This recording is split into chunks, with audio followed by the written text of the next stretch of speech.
here. And I would be having a real lockdown conversation with Erdogan and letting him know that he's going to pay a heavy price for what he has done. Now, pay that price. Donald Trump has the blood of the Kurds on his hand. What in fact needs to be done, protecting those Kurds. They lost their lives. This is shameful, shameful what this man has done.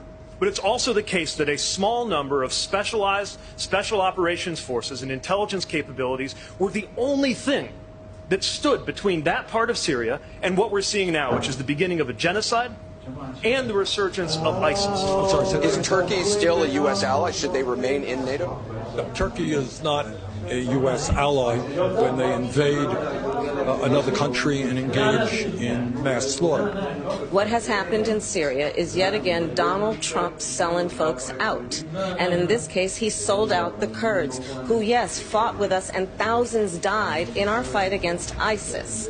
And let's be clear, what Donald Trump has done because of that phone call with Erdogan is basically giving 10,000 ISIS fighters a get-out-of-jail-free card.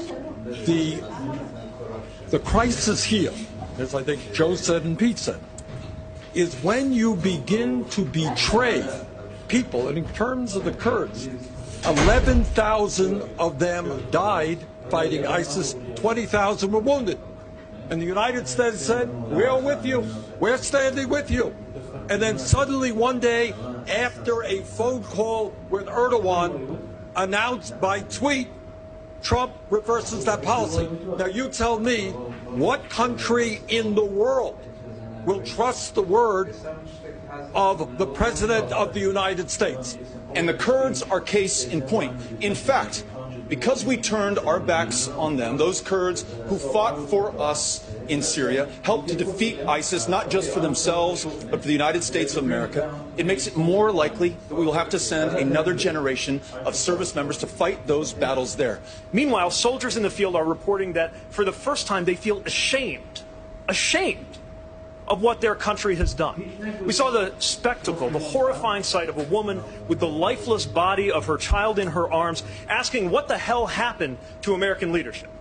And when I was deployed, I knew one of the things keeping me safe was the fact that the flag on my shoulder represented a country known to keep its word. And our allies knew it, and our enemies. Thank you, Mayor. You take that away, you are taking away what makes America America. It makes our troops and the world a much more dangerous place. And you know who the winner is in this? There are four: Russia,